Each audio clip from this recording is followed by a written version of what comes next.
দুর্ঘটনা corona pneumonia আর শেষমেশ মৃত্যুর কাছে হার মানলেন স্টার ওয়ার্সের বিখ্যাত অভিনেতা কেনেথ কোলি। ৮৭ বছর বয়সে নিজ বাড়িতে মারা গেছেন কেনেথ কোলি।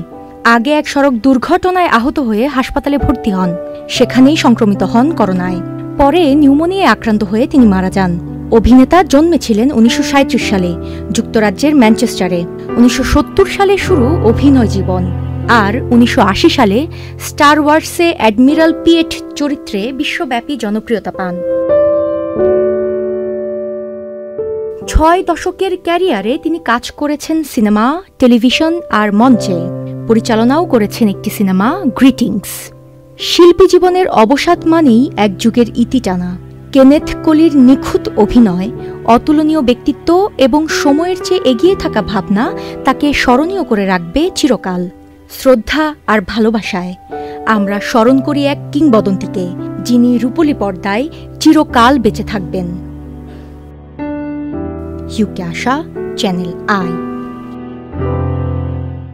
বান্ডেল থাকলে প্রতি সেনমানিতে টাকা বাঁচবে।